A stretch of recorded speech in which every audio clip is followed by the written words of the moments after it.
HOA tried to turn my dock into their political stage. The morning they barged into my kitchen and hung up on a county commissioner, I knew the HOA had no idea who they were dealing with. They demanded my Lakeside lodge, my dock, my land, never knowing I'm the guy who wrote half the rules they were trying to break. Stick around, because what they tried next blew open a scandal 3 counties wide.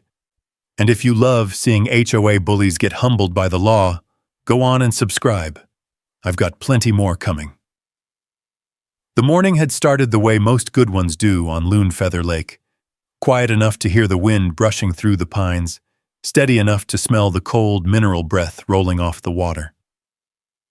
I stood by the long counter of my kitchen, one hand resting on the smooth, worn cedar, the other holding my phone on speaker as Commissioner Ruth Hale's voice crackled through the line. The old lodge creaked the way it always had, like it was stretching awake after the night. "Elias," Ruth said, "I need your input on these watershed clauses before I finalize the public release. If we don't frame the federal coordination correctly, that language needs to be simple," I said. "If residents don't understand it, they'll assume the county's overreaching. Use the highlight about maintaining natural shoreline. It's the most relatable." My words died in my throat when the kitchen door slammed open so hard the hinges squealed. I turned, and there she was. Marjorie Klein, HOA president of Lakeside Estates, marched into my kitchen like a bright fuchsia avalanche, wearing too much perfume and too much confidence. Behind her lumbered her husband, Sterling, dressed in a pressed gray suit that had never seen a Montana winter, let alone a gravel driveway. Their entrance felt like a branch snapping across still water, loud, wrong, violating. Neither of them knocked. Neither apologized. They just stood there, breathing up my kitchen's warm lodge air like they owned the place. "Elias?" Ruth's voice called through the speaker. "What was that noise?"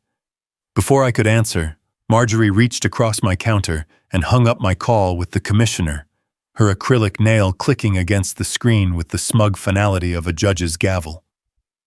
My breath caught. Not in fear. In fury. The audacity of that single motion rolled through my ribs like thunder.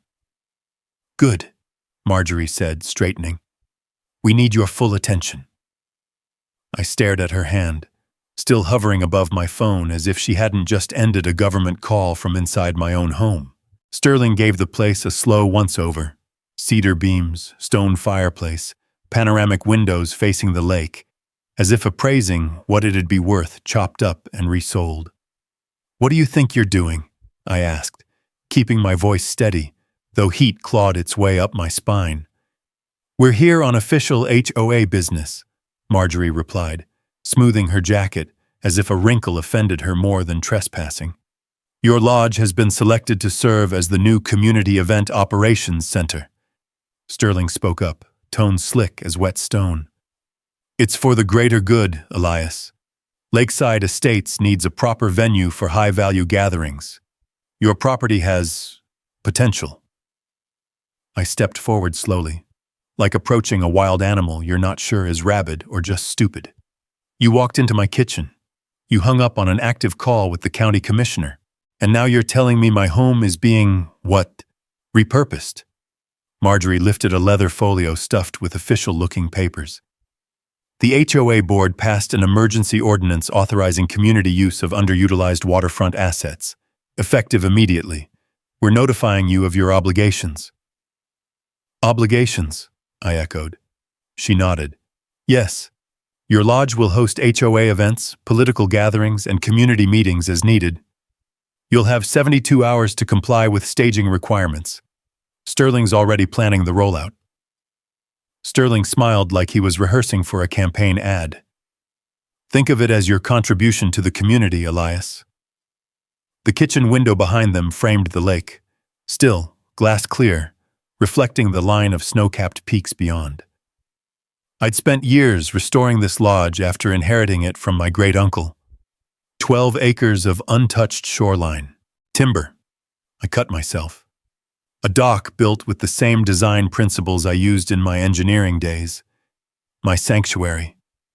And these two waltzed in like they were picking paint colors. Marjorie tapped her papers. We'll need access to every room of the lodge. We'll also be assigning parking easements along your driveway. Oh, and you'll temporarily suspend private use of your dock. An ember of anger cracked through me. I'd seen overreach before. On dams, in flood hearings, in land disputes, where greed outweighed sense. But never this bold, never this stupid. I took one slow breath, grounding myself in the cedar scent of the lodge, the faint ripple of lake air drifting in through the slightly cracked window. Then I asked the only question that fit the moment, the question that tightened Sterling's jaw and froze Marjorie's smile like water turning to ice. Tell me, I said, voice low and even, who exactly gave you the right to walk into my home? For a heartbeat, neither of them answered. The only sound was the faint ticking of the old tin clock above my pantry and the winter wind brushing against the lodge's wooden siding. Marjorie's painted smile faltered, just a flicker, but enough to show she hadn't expected pushback. Sterling's eyes narrowed like he was recalculating the situation, measuring how much resistance I might offer. Marjorie recovered first. She lifted her chin, the bright fuchsia jacket catching the morning light. The authority, she said crisply, comes directly from the Lakeside Estates HOA board.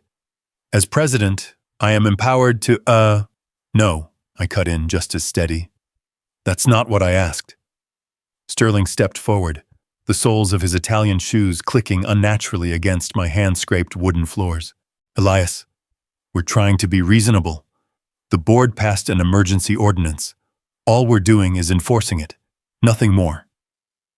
He spoke like a real estate broker pretending he wasn't closing in on his next acquisition.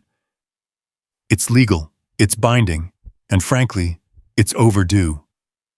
My jaw tightened as Marjorie unsnapped her leather folio and slid out a stack of documents thick enough to choke a paper shredder. She spread them across my kitchen table. My table, smoothed by decades of use, the same one I'd refinished by hand when I took over the lodge. Now it was buried under stamped pages, blue-backed sheets, and a red tab that screamed urgent ordinance approval. This, she said, tapping the top document with a manicured nail, is the Emergency Community Access Ordinance, passed unanimously last week. I leaned over the stack, scanning the first section.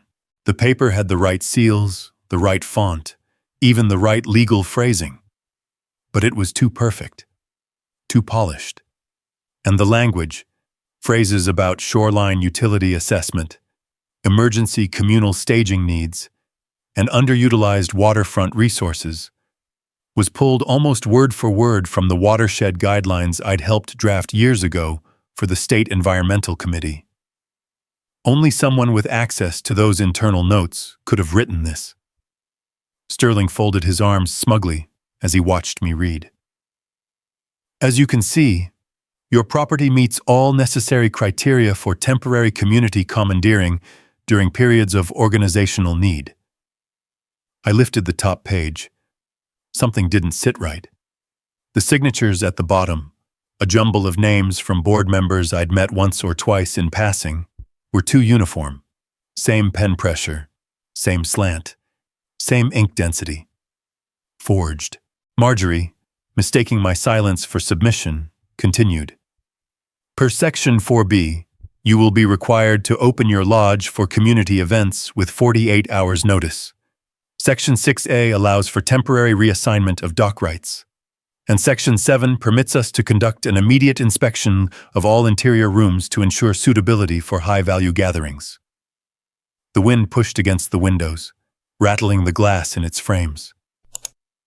Somewhere out on the lake, a loon called. Long, low, mournful. The kind of sound that made you feel the weight of old timber and older secrets. Sterling placed both hands on the table, leaning in so close I could smell the cologne he probably applied by the handful. Listen, Elias. These ordinances are designed to elevate the community. This lodge, your lodge, is sitting on 12 acres of prime shoreline. It's wasted on one man." He said wasted like an insult. I exhaled slowly through my nose, grounding myself in the lodge's familiar scents: cedar, pine sap, faint smoke from last night's fire. "Funny," I said, sliding the signature page closer to me. "This ordinance required public notice, and yet I don't recall receiving anything. No email, no mailing, no posted sign." Marjorie's smile froze. "It was expedited." "Uh-huh," I murmured. "And the signatures? They look oddly consistent." Her eyes flicked downward, barely, but enough. Sterling clapped a hand on the table. "This is pointless. The ordinance is valid. The board is unanimous. You can either cooperate or face a non-compliance notice, and trust me, those accumulate fast." Anger curled in my chest, slow and hot. I kept my voice level. "You're telling me the HOA can repurpose privately owned land, without due process, without proper notice, using an emergency order written with language from state environmental regulations?" Marjorie stiffened. "Where do you think we got that language?" My head lifted. "That's exactly what I'd like to know." A gust of wind pushed a thin layer of snowflakes against the kitchen window, casting a shifting reflection of all three of us over the lake behind it. 2 intruders, 1 owner, and a lodge caught in the middle of something far bigger than a neighborhood dispute. Marjorie tapped the documents again, impatience bleeding through her voice. "Sign the compliance acknowledgement, Elias. Let's not drag this out." Something in me snapped. Not loudly, not outwardly, but deep inside where instinct meets memory. I'd spent years on dam sites where one bad decision could sink a valley. I'd watched land surveys turn into legal battles. I'd seen greed take many shapes. But this was calculated, coordinated, sloppy on the surface but dangerous underneath. I slid the papers back toward her with a single finger. "Marjorie," I said quietly, "where did you get this ordinance?" The question landed like a hammer on ice. The room seemed to shrink around us. Her mouth opened, but no sound came. I leaned in, voice calm but cold as the lake outside. "Tell me exactly who handed you this document, because it sure as hell didn't come from the HOA alone." She swallowed, and for the first time that morning, I saw her confidence fracture. The crack didn't last long. Marjorie's expression snapped back into its lacquered composure, jaw tight, eyes fixed on the ordinance like it might save her if she held onto it hard enough. Sterling stepped forward as if to shield her from her own slip, his posture stiffening as he pulled back the slick politician's smile. "We don't need to explain administrative procedure to you," he said. "The vote was held. The ordinance passed. Your compliance is mandatory." It was the first sign of panic I'd heard in his voice. Outside, a gust of wind swept across the lake, sending ripples against the old wooden dock. The sound echoed through the kitchen window, gentle, rhythmic, the kind of noise I'd grown used to hearing every morning. It grounded me while the 2 intruders tried to pull me into a storm of their own making. I straightened. "Our conversation is over. Get out." Marjorie blinked like no one had given her a direct order in her adult life. "Excuse me?" "You heard me." I pointed at the door. "You're trespassing. Our business is finished." Sterling bristled, but he must have seen something in my face he didn't like. He gathered the papers, stuffing them back into Marjorie's folio with movements sharper than before. "This isn't the end of it," he hissed, voice low enough that even Marjorie didn't seem to catch all of it. "You can't stonewall the HOA, Elias. You can't stonewall us." I didn't answer. They slammed the kitchen door behind them, leaving the cold Montana air swirling in their wake. When it shut, the lodge seemed to exhale with me, the old rafters groaning as if relieved to have their weight gone. But the relief didn't last. Within hours, the retaliation began. It started with a yellow tag on my front gate, flapping in the afternoon wind, tied to the iron latch with cheap twine. A notice of property non-compliance stamped in bold red letters. The ink bled slightly from the cold, giving it a menacing blur. According to the form, I'd violated 3 codes: unapproved exterior lighting, unauthorized dock extension, failure to maintain community visibility requirements. The problems. I hadn't changed my lighting in years. My dock hadn't been touched since the summer, and visibility requirements wasn't even part of the HOA bylaws. I pulled the tag off and tucked it into my jacket. 30 minutes later, my phone buzzed. A voicemail from Ridge Rock Bank, my bank. They wanted to review recent changes to my account activity. There were no recent changes. Then came the contractors. By late afternoon, 3 separate crews who were scheduled to do basic winter prep, gutter clearing, chimney inspection, snow load reinforcements, had canceled. Each left nearly identical messages. Due to potential legal conflicts, new information from the HOA, unable to proceed until further notice. Their voices carried the same apologetic tone people use when they're afraid to say the real reason. As the day slipped into cold evening, a neighbor's truck pulled into my driveway. The headlights swung across the lodge's pine siding and settled on me as I leaned against the porch rail, watching the fog drift over the lake. The driver stepped out slowly. It was Mark Trellis, a quiet man from a few properties down. He ran a small boat repair shop and kept mostly to himself. Tonight, he looked uneasy, twisting his cap in his hands like he couldn't hold on to the right words. He climbed the porch steps, his boots knocking dust from the old boards. "Elias," he said, voice low. "Saw the HOA folks leaving your place this morning. You doing all right?" "Depends on your definition." I held up the yellow compliance tag. "They're escalating." Mark's jaw tightened. "Yeah, that's how they start." I narrowed my eyes.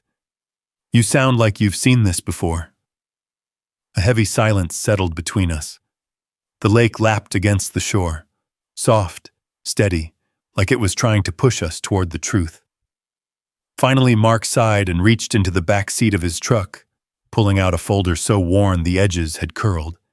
He held it out like it was something radioactive. "You need to see what they did to the last family who resisted." A chill, not related to the temperature, slid down my spine. "What family?" I asked. "The Bryersons," he said. "They lived on the far cove past the ridge. Had a small cabin, nothing fancy, but good folks. HOA targeted them last spring. Ordinances, fines, property violations out of thin air. Then, other stuff. Pressure. Harassment. They ended up selling the place for half of what it was worth." I opened the folder. Inside were printed emails, warning letters, violation tags eerily similar to the one I'd pulled from my gate, and a blurry photo of a sign posted on the Bryersons' dock. "Unsafe structure. Closed pending inspection." But the dock didn't look unsafe. It looked sabotaged. Mark lowered his voice.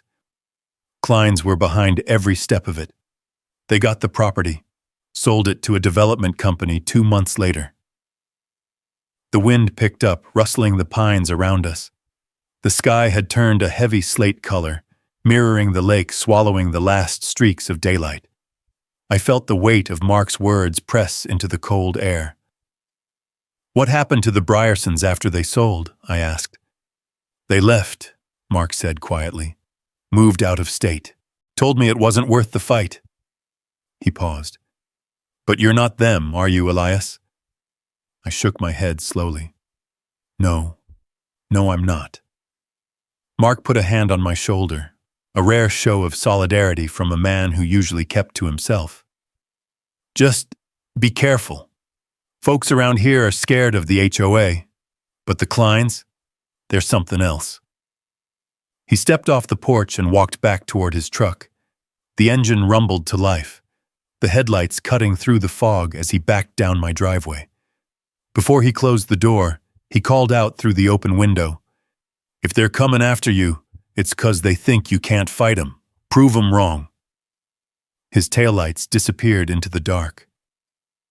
I stood there alone, the cold biting at my skin, the folder heavy in my hands. The lake was quiet, too quiet. But the pressure wasn't quiet at all. It was building, like water behind a dam, and I knew better than anyone. Dams only hold so long. By morning, the pressure had settled into the lodge like a cold draft.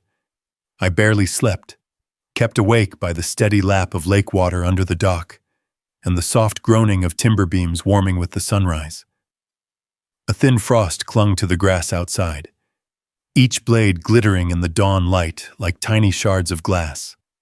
The lake looked almost metallic, flat, reflective, hiding depth beneath its calm surface. I brewed coffee the way my uncle taught me, percolator on low heat, slow pour, nothing rushed. The smell filled the kitchen, a welcome contrast to the bitter memory of the Kleins barging in the previous day.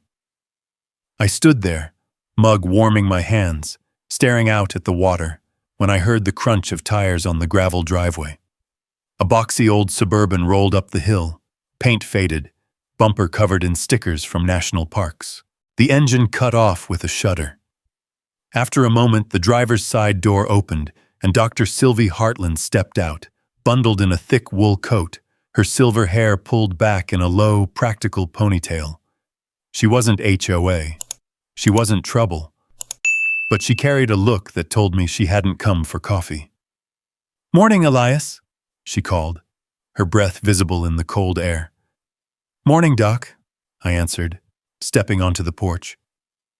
She didn't bother with small talk. Instead, she popped open the Suburban's rear hatch and lifted out a banker's box, the cardboard frayed at the edges, like it had been opened and closed too many times. She held it with both hands, heavy enough to require effort. A gust of wind swept across the ridge, bending the pine branches overhead. Something about the way Sylvie protected the box from the cold made my stomach tighten. "Can we talk inside?" she asked. I nodded and led her in. The lodge welcomed her with the warm smell of coffee and the soft creak of old floorboards. She set the box on the kitchen table, right where Marjorie had spread her forged ordnance just 24 hours earlier. Sylvie took a slow breath. "I heard they paid you a visit. That obvious?" "Half the neighborhood heard Marjorie's voice from the road," she said dryly. "The woman projects like a church bell." I sat across from her. "What's in the box?" She removed the lid. Inside lay a stack of documents, binders, photographs, printed emails, handwritten notes on yellow legal pads. Some pages were clipped together with rusted binder clips. Others were stuffed into clear sleeves, corners bent from use. "This," she said, "is 3 years of HOA corruption." The wind outside rattled the window pane, as if the lodge itself inhaled sharply at her words. I leaned in. She began sorting through papers with the precise movements of a scientist. Careful, methodical, steady. "I didn't want to get involved at first," she admitted. "I moved here to retire, study the lake, enjoy the quiet. But last spring, when the Bryersons were forced to sell, something didn't sit right with me." She slid a photograph across the table. The Bryersons' cabin, the one Mark had mentioned, sat nestled beside the far cove. Except the image showed construction crews tearing out mature shoreline trees, the kind that took decades to grow. Fresh soil was exposed, dotted with heavy equipment tracks. My chest tightened. "That land was supposed to be protected under shoreline conservation," I said. "It was," she replied, "until the HOA labeled it a community hazard." She pushed forward another photo, a close-up of a laminated tag posted on the Bryersons' door. "Mandatory eviction review, non-compliant structure." "They forged environmental violations," she said. "Cited runoff issues that don't exist. Used emergency authority to push them out." I sifted through more files. Emails exchanged between Sterling and a development firm called Klein Heritage Development. HOA meeting notes without timestamps. Aerial images of docks dismantled without owner consent. Invoices for staging equipment charged to homeowners who never hosted events. Sylvie tapped a folder near the bottom of the stack. And then there are the ordinance drafts. Multiple versions. All written in the same hand. I opened the folder. There they were. Rough drafts of the very ordinance Marjorie dropped on my table. Same phrasing. Same structure. Only earlier versions had comments in the margin. Needs stronger justification. Rewrite Section 4B. Remove mention of federal waterway restrictions. Make this mandatory for lakefront only. You're kidding me, I whispered. They targeted only lakefront properties. Yes, she said. Water access is the real prize. Privacy, value, control. Her last word hit harder than the others. Sylvie reached into the bottom of the box and removed one more item, a thin manila envelope. She opened it carefully and slid out a printout. Elias, this is why I came to you. I read the heading. Property Target List. Phase 3. Status, pending execution. My name was third on the sheet. My parcel number, my acreage, my dock measurements, and next to it scribbled in red ink, owner resistant, requires accelerated action. The room felt colder, though the floor heating hummed quietly under the cedar planks. How long have you had this? I asked. 2 weeks. Her voice lowered. I didn't know how to bring it to you, or if I should. But after what happened yesterday, you need to see the full scope. I rubbed a hand over my jaw, feeling the familiar stubble scrape my palm. The realization hit slow like molasses dripping down a slope. The ordinance wasn't sloppy. It wasn't rushed. It was strategic, purposed, tested on others before me. And now it was my turn. Sylvie watched my reaction carefully. Elias, I think this operation is larger than an HOA. I think the Kleins are working with someone outside the community. Somebody with legal reach, political connections, and a vested interest in acquiring lakefront properties. I exhaled, the breath heavy. You think they're flipping properties to a developer? I think they are the developer, she said. Or at least they're funneling things to one. The frost outside began melting as the sun rose higher, sending faint drip sounds along the gutters. Somewhere in the pines, a single hawk cried out. Inside, everything felt still, too still. I closed the folder slowly. So my lodge isn't just some new target. It's the next step in a pattern. Sylvie nodded. And if you don't act fast, they'll close in before you have a chance to stop them. I leaned back, the old chair creaking under my weight. Doc, I said quietly, why bring all this to me? She looked me dead in the eyes.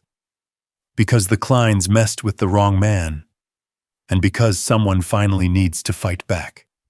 Her words settled in the air, heavy as silt.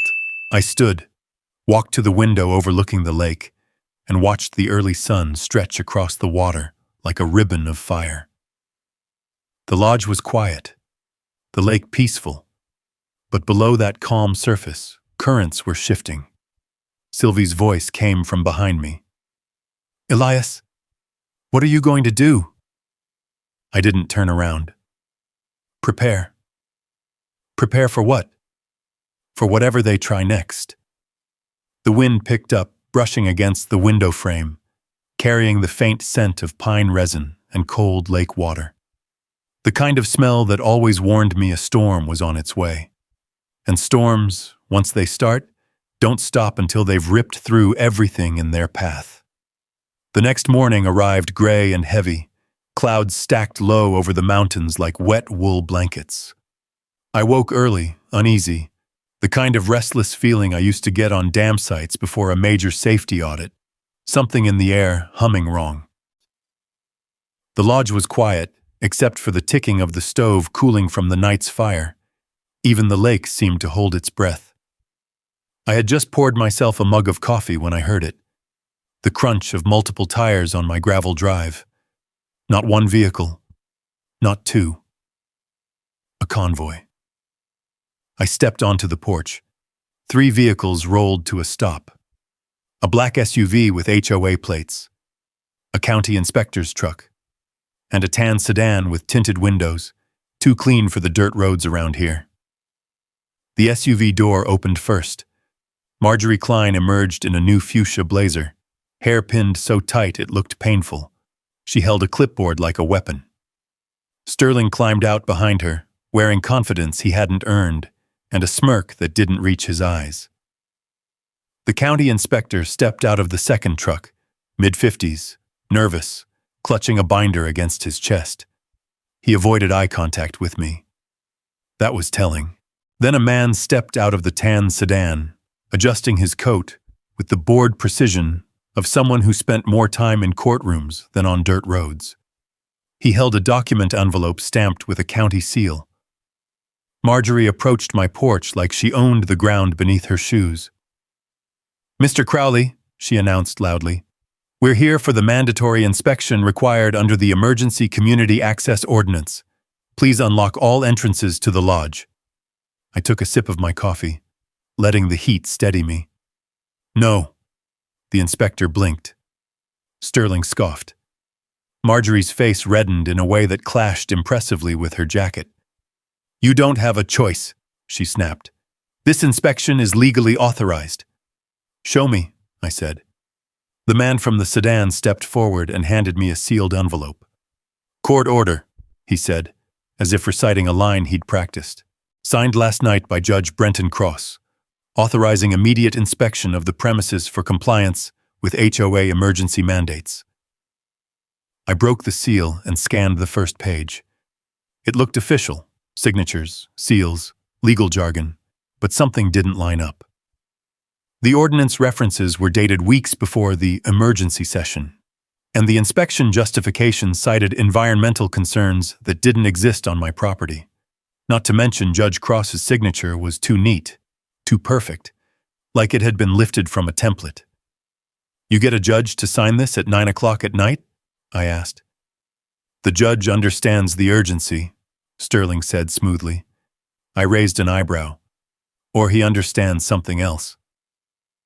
The inspector shifted on his feet, clearly uncomfortable. Marjorie lifted her chin. "Let's not delay. Open the door." I didn't move. Instead, I reached into my pocket, pulled out my phone, and tapped the screen. Ruth Hale's contact lit up immediately. I hit speaker. The call connected after one ring. "Elias? Everything all right?" Ruth asked. I held the phone out toward the group. "Commissioner, we have some company." Marjorie stiffened. Sterling's smirk faltered. Ruth's tone sharpened. "Who?" "Marjorie and Sterling," I said. "And they've brought a county inspector and a court order for an immediate property inspection." The line went silent for a moment. Then Ruth spoke, her voice hard enough to freeze the lake. "Mr. Crowley, no HOA inspection is authorized at this time. None. And any court order issued without county review is invalid pending verification." Marjorie stepped forward, trying to regain control. "Commissioner Hale, you're overstepping." "No," Ruth cut in. "You are. And I'm instructing the inspector right now. Stop all HOA-initiated actions until further notice." The inspector cleared his throat weakly. "Ma'am, Yes, ma'am." Sterling yanked the envelope from my hand and shoved it at the inspector. "We have legal authority." "Not anymore," Ruth said sharply. "And if any of you continue this stunt, there will be consequences at the county level." I watched the confidence melt off Sterling's face like ice under a blowtorch. Marjorie, however, wasn't done. "This isn't over," she hissed. "We have rights. The HOA has rights." Ruth's voice answered before I could. "I'll be reviewing your emergency ordinance myself. If I find even one irregularity, your board will be suspended pending investigation." The inspector stepped back, shaking his head. "I'm sorry, folks. I can't proceed." Silence settled over the group, the kind of silence that feels like a dropped gavel. Ruth ended the call with one final sentence. "Hang tight, Elias, and document everything." The line clicked off. Marjorie's eyes burned with fury, but the fight had drained from her posture. Sterling tugged on her arm, trying to salvage what pride remained.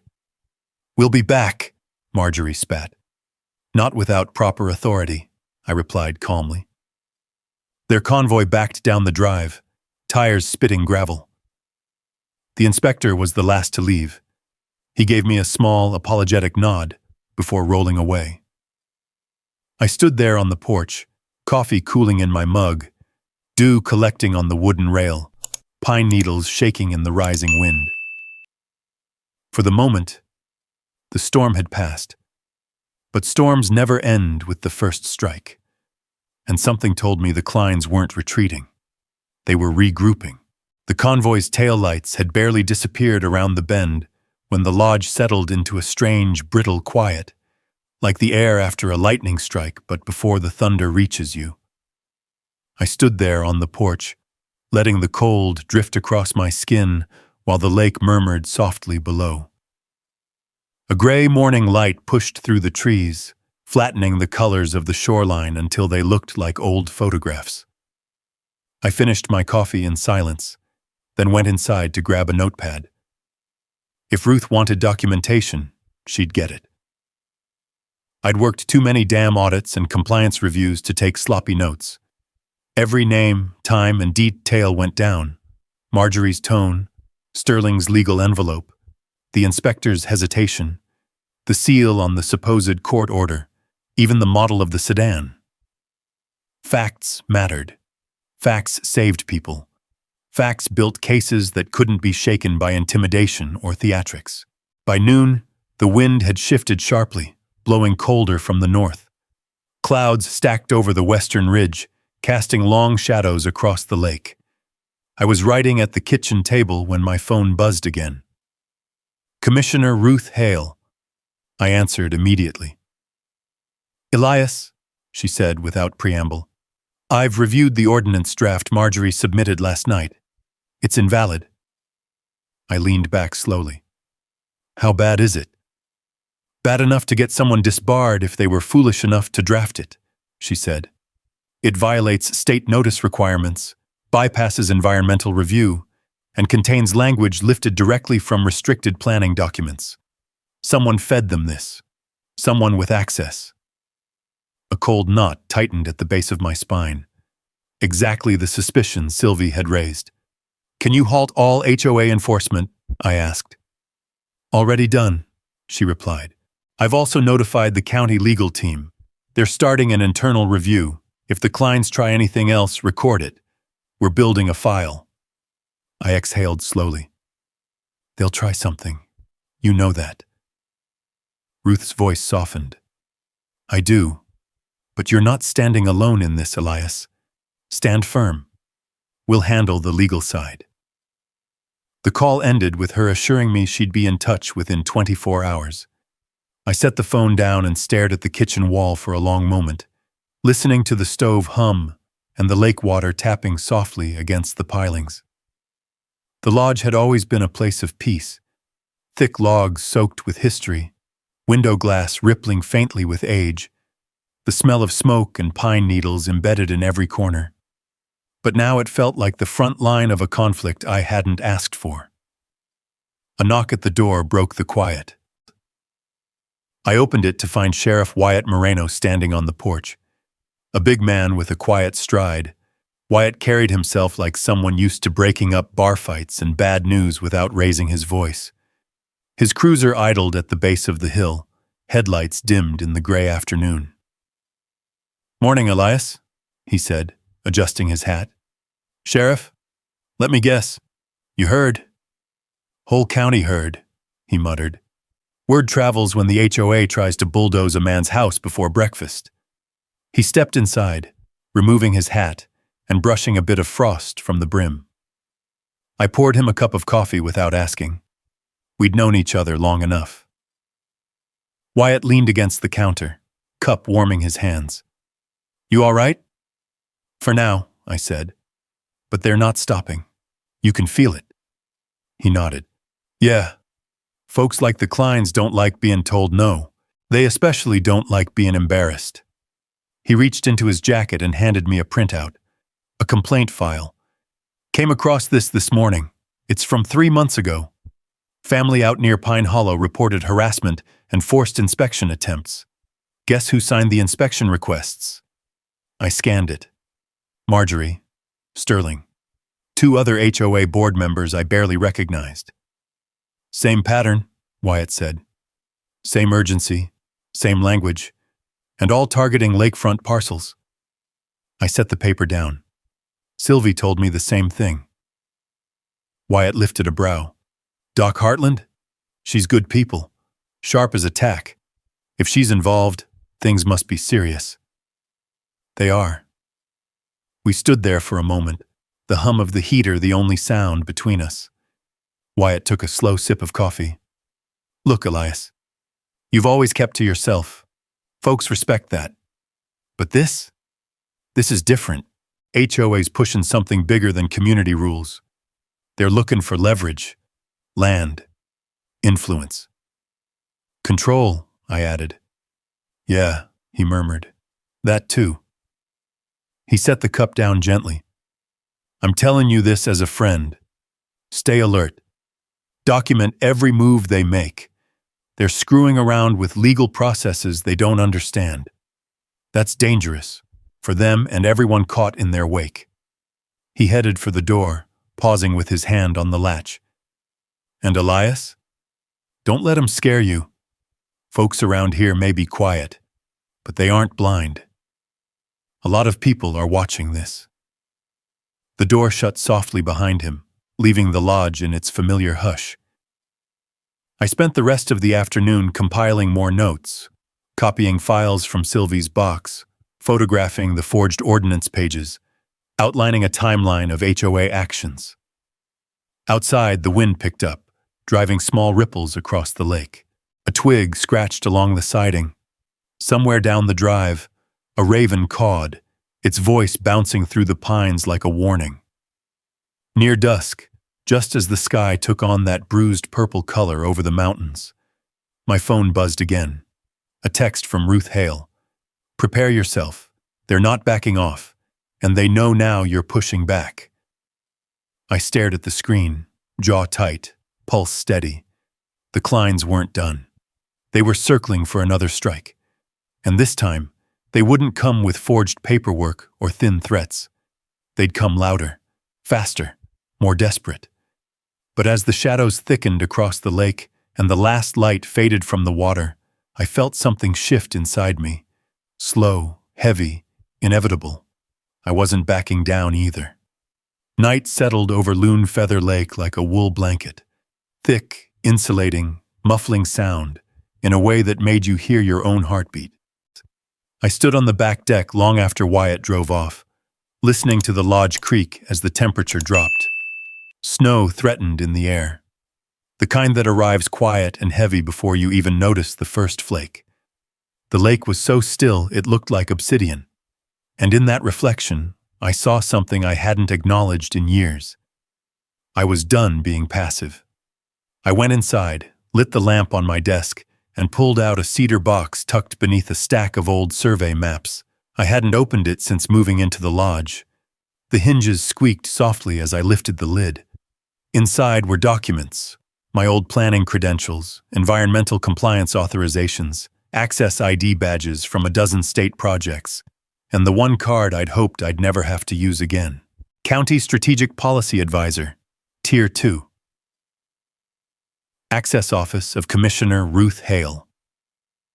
I'd earned that position after 20 years of engineering, drafting, and mediating some of the most contentious land use disputes in the region.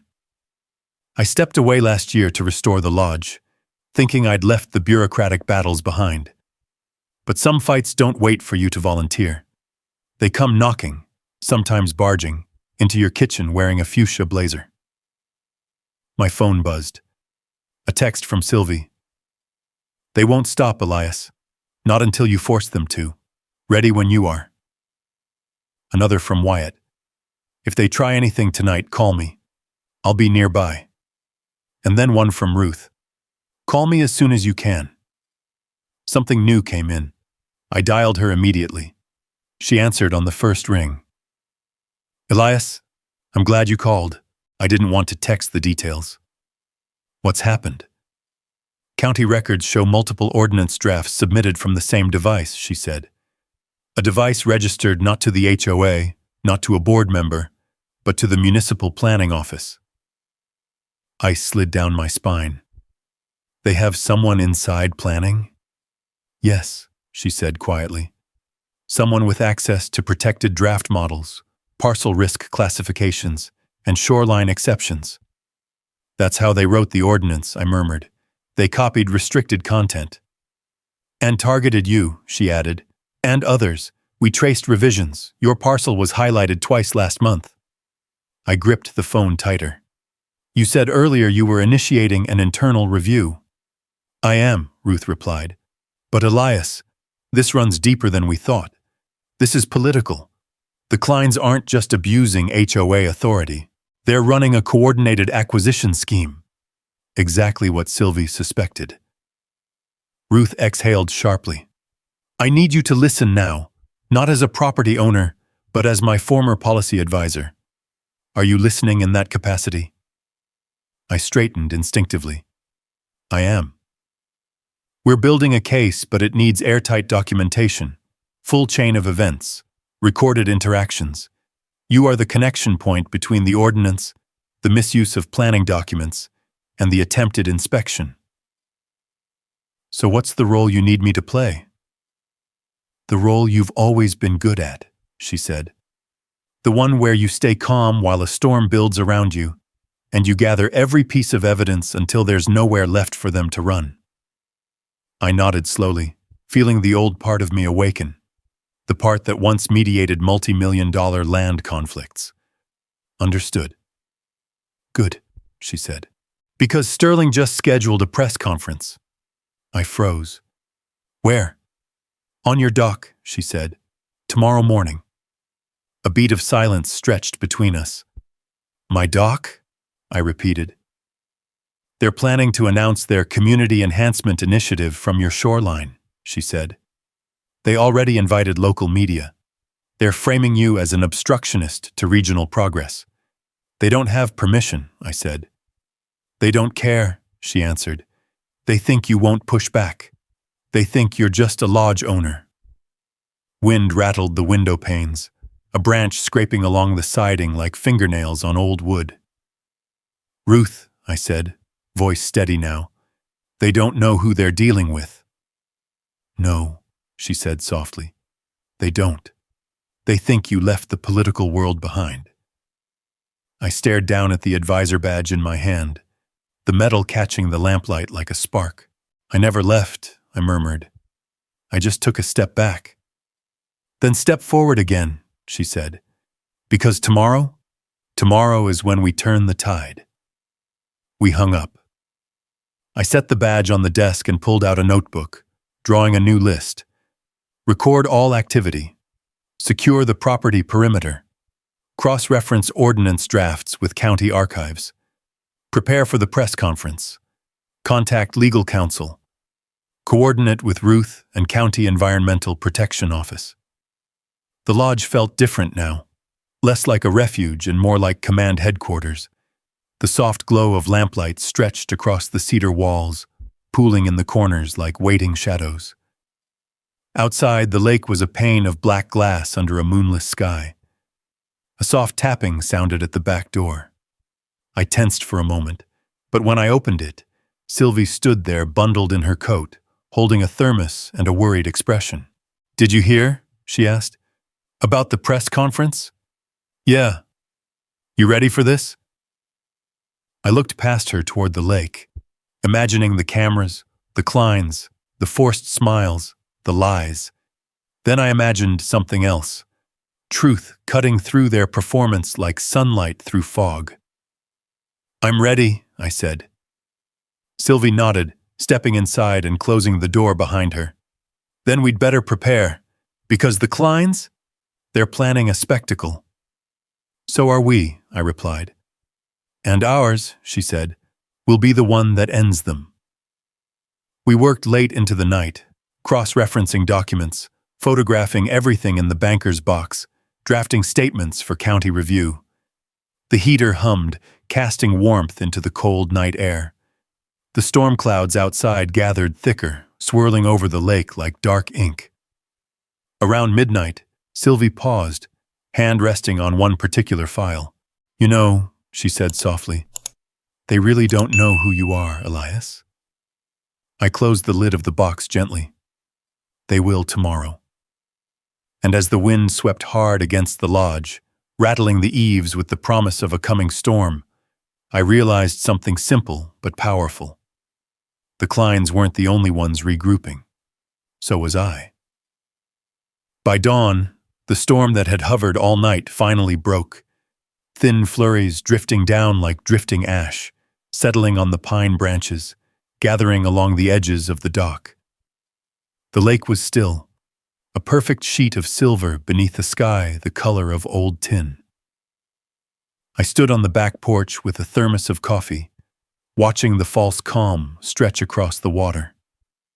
This was the kind of morning that looked peaceful until you noticed the air pressure. Something was about to break. At 7 a.m., the first news van appeared. Its headlights cut through the fog as it bounced down my gravel drive, tires crunching over frozen earth. A second van followed, then a third. Within minutes, the slope behind my lodge was crawling with media crews, cameras, and tripods, their cold breaths rising in clouds. Technicians stomped their boots to keep warm while scanning the property for vantage points. I didn't stop them. Let them film. Let them document everything. The HOA wanted a stage? I'd give them one. At 7:30, Sylvie arrived with a backpack full of organized files and her professional-grade camera. She nodded toward the unfolding chaos. Quite the turnout. They wanted attention, I said. They're about to get more than they can handle. A horn honked sharply. The Klein's convoy rolled up in polished formation, Marjorie's glossy black Bentley leading the way, flanked by Sterling's silver SUV and a rental van full of folding chairs and staging equipment. They parked in front of my lodge like I'd invited them. Marjorie stepped out first. She wore another fuchsia jacket, this one brighter, louder, as if she were banking on color to distract from her crumbling authority. Sterling emerged behind her dressed in a charcoal overcoat, adjusting his tie with the swagger of a man who'd rehearsed his lines and expected applause. They didn't notice me right away. Marjorie barked orders like a general on campaign day. Stage the podium here. No, further right. I want the lake directly behind Sterling. Make sure the media gets a clear view of the waterline. Sterling checked his reflection in the side of the SUV door, running a hand over his hair. Sylvie leaned close and whispered, They actually think this is going to go well. Of course they do, I murmured. They think the lake is theirs, my dock, my property, my shoreline. They just forgot one thing. What's that? I sipped the coffee, the heat warming my chest. The county isn't behind them, and today that becomes very public. By 8:15, a small audience had gathered, neighbors in winter coats, curious residents, a few HOA loyalists pretending they weren't nervous. The fog lifted enough to reveal the snow-dusted ridge beyond the lake, giving everything a cinematic backdrop, the kind of scene that made downfall look poetic. Finally, Sterling spotted me standing on the porch. He hesitated. For just a second. Then he plastered on a politician's smile and approached.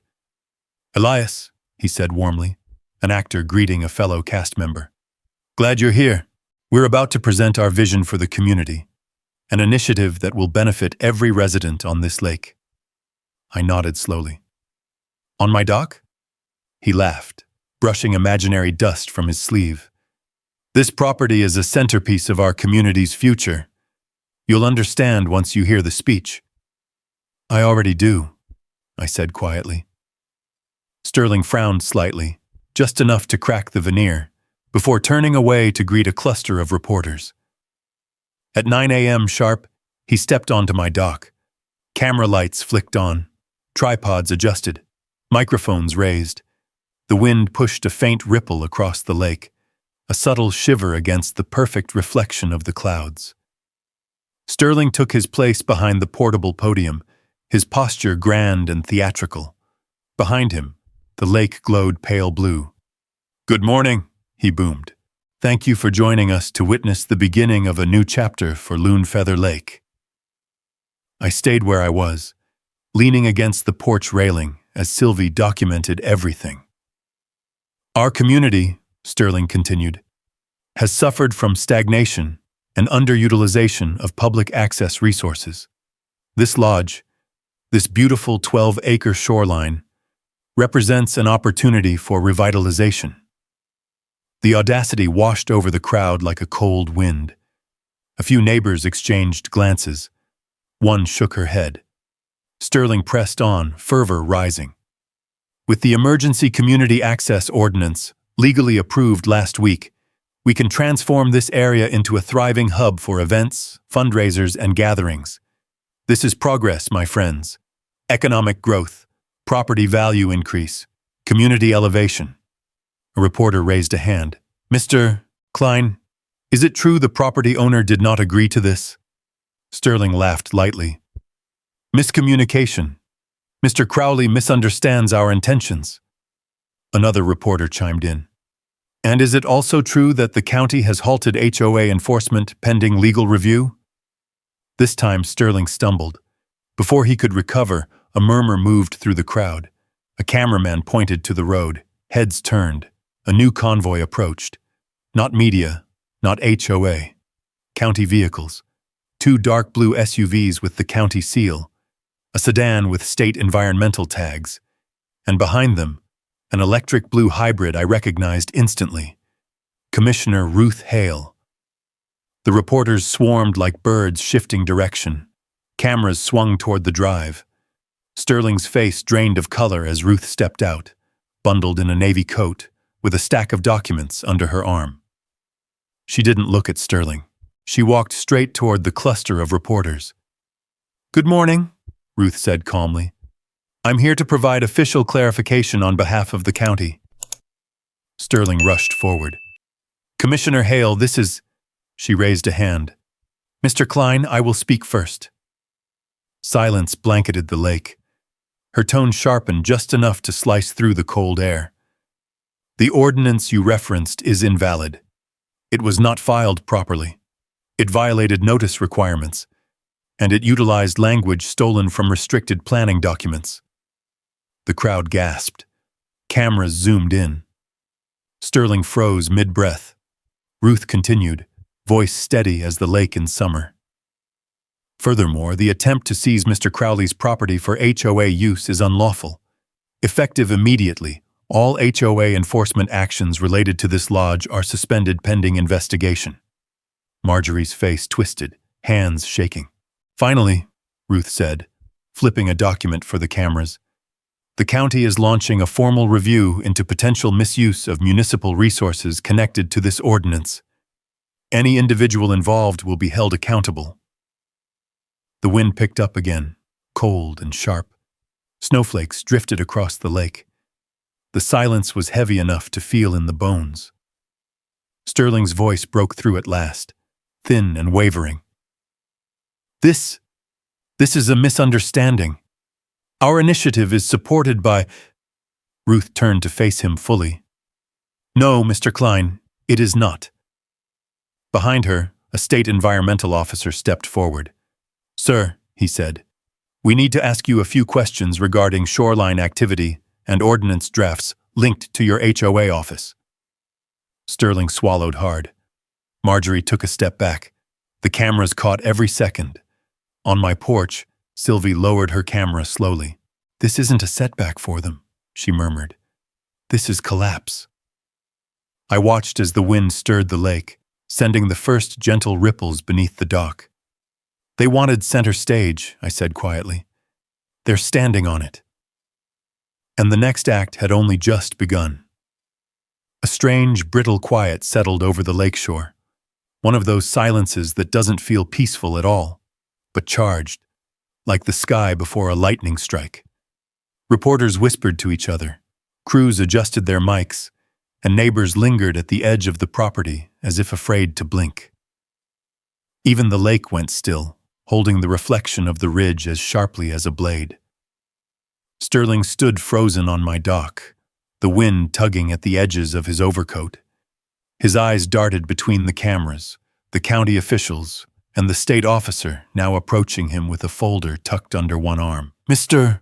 Klein," the environmental officer said firmly, "we have documentation indicating unauthorized shoreline alterations linked to your HOA development agenda. We need you to step aside for questioning."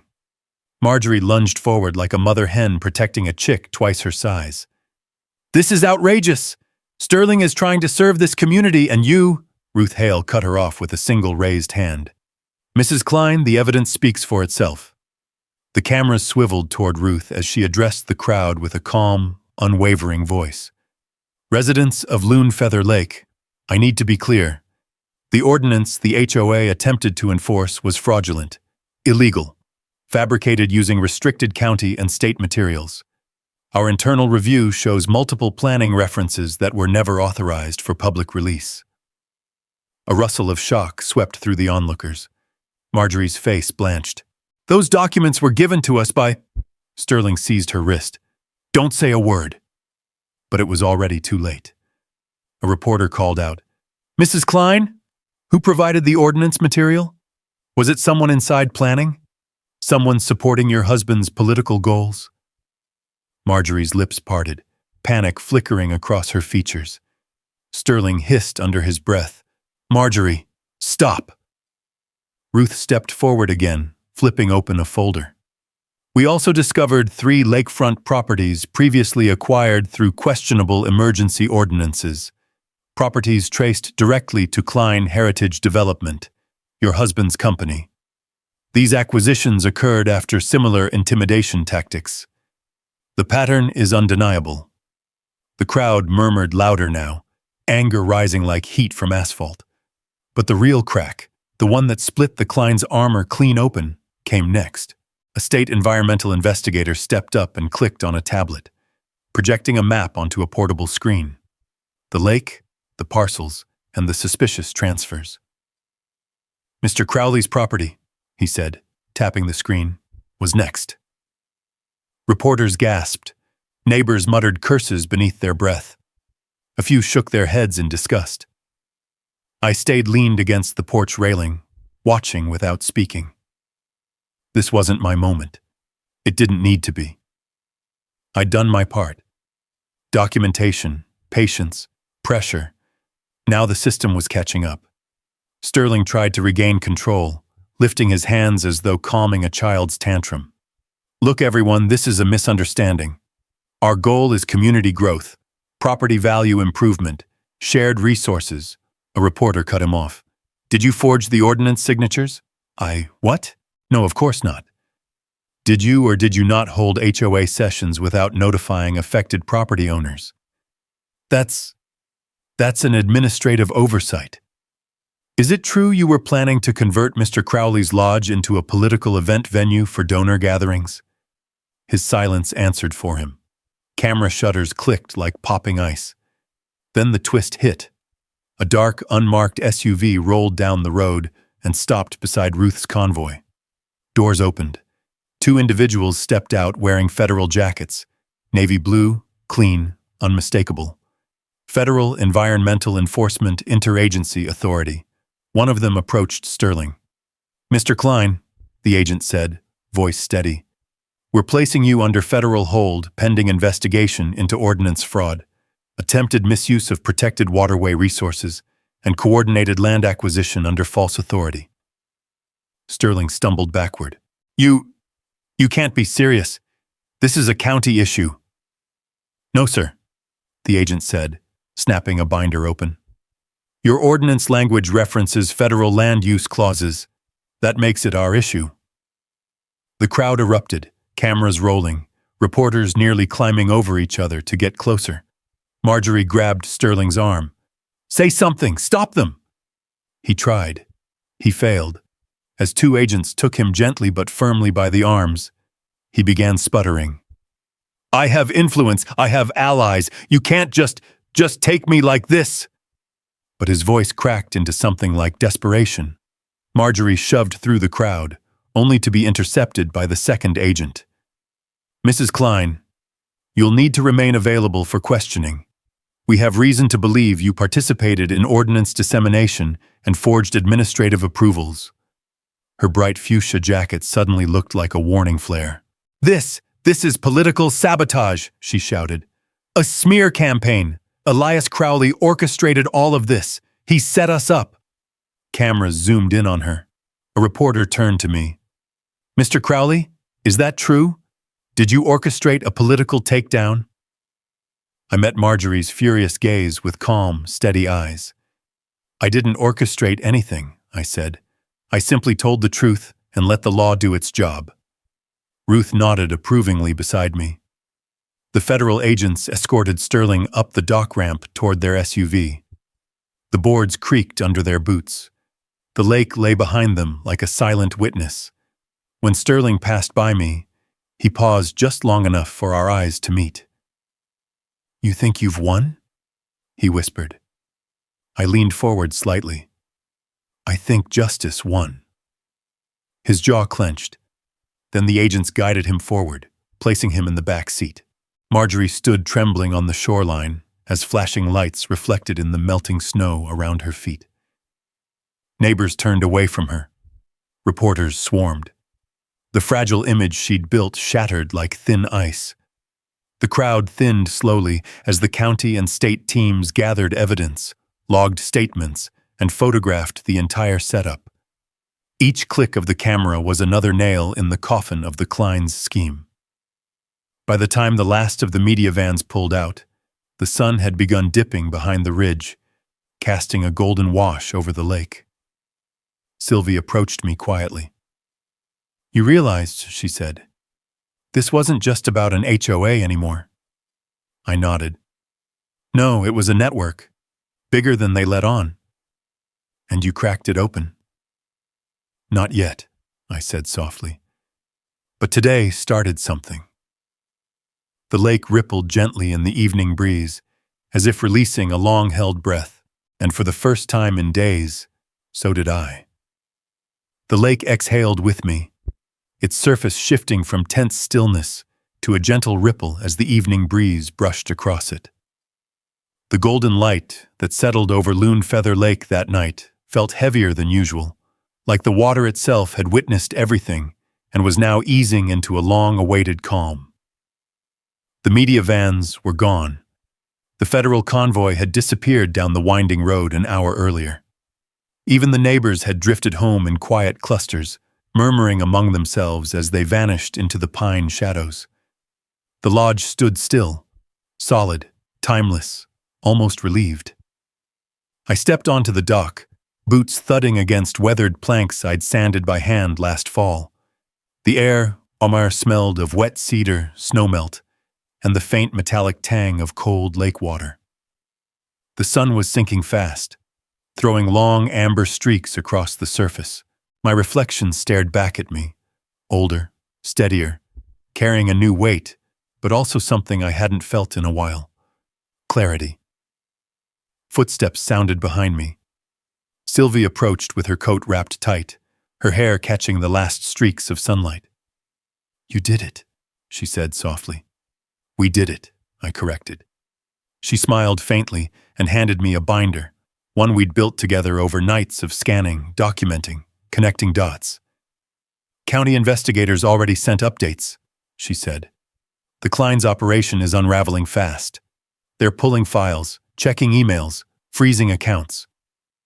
I flipped through the pages. Each section was another piece of truth laid bare. Forged ordinances, unreported shoreline alterations, false environmental claims, HOA votes that never happened. Every line now had a legal team behind it. "Ruth called earlier," Sylvie added. She said the federal team uncovered connections to 2 other counties. Same tactics, same pattern. I nodded slowly. It wasn't just here. They were scaling it. And you stopped it. I let the binder fall closed against my thigh. Wind stirred the lake, rolling a soft shush against the shoreline. Ruth said something else, Sylvie continued. She wants you to meet with the county board next week. They want your help drafting new protections. Real ones this time. I exhaled a small laugh. I came out here to retire from all that. You don't retire from what you're good at, she said gently. And you're good at protecting places like this. My eyes drifted over the water, tracing the silhouette of the far cove, the ridgeline glowing ember orange in the last light. The lodge behind me creaked as the night chill settled in, wood contracting like the old structure was satisfied after a long day. A truck rumbled into the drive. Sheriff Wyatt Moreno stepped out, his boots crunching over the gravel. He tipped his hat in greeting. "Evening," he said, his breath visible in the frost. "Evening, Sheriff," I replied. "Didn't think you'd be back so soon." He joined us on the dock, hands tucked into the pockets of his jacket. "Came to give you an update," he said. "County Council met right after the arrest. They removed Marjorie from the HOA presidency effective immediately, temporary oversight committees being set up, and they're reviewing all ordinances passed in the last 2 years. I let out a slow breath. HOA folks are in shock, he added.